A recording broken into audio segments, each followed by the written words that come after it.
Pernah kepikiran nggak sih, gimana caranya para ilmuwan itu menavigasi lautan informasi yang kayaknya nggak ada habisnya?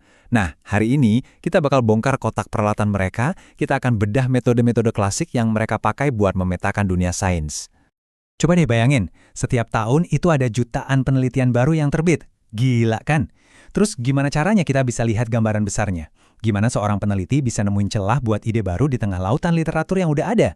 Jawabannya ternyata ada pada serangkaian alat khusus yang cerdas banget. Dan nama alatnya bibliometrika.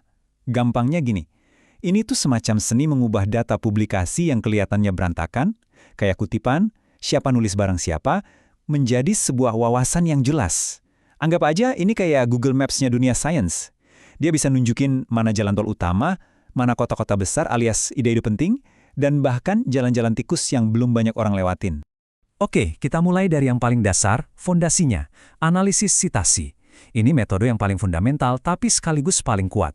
Jadi dengan ngelacak siapa ngutip siapa, kita tuh kayak bisa ngikutin jejak digital sebuah ide. Mirip remah roti yang ditinggalin di hutan pengetahuan gitu deh.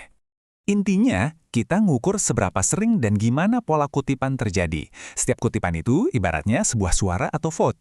Nah, dengan melacak siapa yang memilih siapa, kita jadi bisa ngelihat gimana sebuah ide itu disebarkan, diperdebatkan, dan akhirnya ya berevolusi jadi sesuatu yang baru. Nah, ini dia kekuatannya. Seperti yang bisa kita lihat, ini bukan cuma soal hitung-hitungan angka ya. Kita bisa ngukur ketenaran seorang ilmuwan atau sebuah jurnal, bisa melacak silsilah sebuah ide sampai ke akarnya, bahkan bisa ngebongkar geng-geng peneliti yang diam-diam saling memengaruhi satu sama lain. Keren kan? Oke, kalau tadi analisis sitasi itu soal melacak ide, alat kita berikutnya, co-authorship. Ini semua tentang melacak orang-orang di balik ide itu. Ini cara kita buat ngintip jejaring sosial yang tersembunyi di dunia sains. Jadi di sini, kita lihat siapa sih yang kerja bareng siapa. Dengan menganalisis pola penulisan bersama, kita bisa memetakan geng kolaborasi antar peneliti, antar universitas, bahkan antar negara. Dari sini, kita bisa lihat siapa aja nih yang jadi rockstar di bidang tertentu. Dan yang keren, kita bisa ngukur ini secara matematis loh.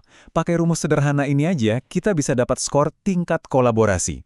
Jadi, kita bisa tahu apakah sebuah bidang ilmu itu lebih mirip olahraga tim kayak sepak bola, atau malah lebih kayak olahraga individu macam tenis. Nah, data ini bisa menjawabnya. Sekarang, kita lihat dua metode yang kayak saudara kembar, tapi tak sama. Namanya, bibliographic coupling dan co-citation. Keduanya sama-sama pakai sitasi buat ngehubungin ide, tapi dari sudut pandang yang berlawanan. Slide ini udah merangkumnya dengan pas banget. Bibliographic coupling itu ngelihat ke masa lalu, siapa guru yang sama yang mereka pelajari.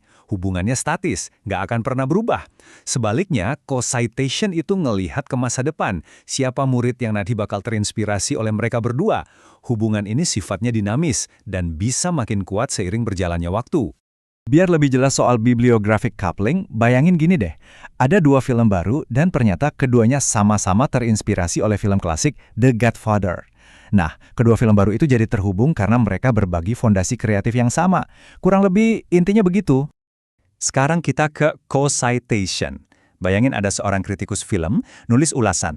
Terus dia nyebutin kalau film A dan film B itu sama-sama masterpiece. Nah, ulasan si kritikus itu menciptakan hubungan antara film A dan B.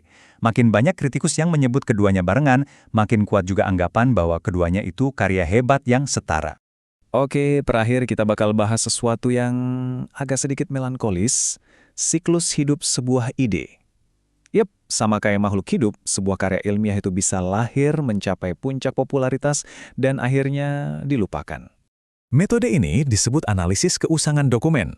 Ini adalah cara kita buat ngukur tanggal kedaluarsa sebuah informasi. Kenapa? Karena di dunia sains yang geraknya super cepat, ya nggak semua penemuan itu bisa relevan selamanya. Nah, ini membawa kita ke konsep yang kedengarannya dramatis banget, kematian sebuah karya ilmiah. Ini adalah momen ketika sebuah publikasi itu udah berhenti berbicara, nggak ada lagi yang mengutipnya, karyanya udah sampai di akhir siklus hidup intelektualnya. Terus, kenapa ini bisa terjadi? Wah, alasannya banyak. Bisa jadi karena ada penemuan baru yang lebih canggih, atau topiknya udah nggak ngetren lagi, atau idenya udah diserap masuk ke buku-buku teks, atau yang paling fatal, temuannya ternyata salah. Jadi, kelima alat ini, analisis sitasi, co-authorship, coupling, co-citation, dan analisis keusangan, mereka inilah fondasi kita. Mereka ini ibaratnya kacamata sinar X yang bikin kita ngelihat kerangka tersembunyi dari lanskap pengetahuan yang luas dan super kompleks. Nah, ini membawa kita ke pertanyaan besar buat masa depan. Metode-metode klasik ini kan dibangun di era jurnal cetak. Tapi sekarang, di dunia di mana ide itu disebar lewat cuitan di Twitter, video, atau bahkan utas di forum online, pola baru apa yang lagi terbentuk? Dan alat-alat baru apa yang mesti kita ciptakan buat bisa memahaminya? Wah, itu tantangan buat generasi berikutnya nih.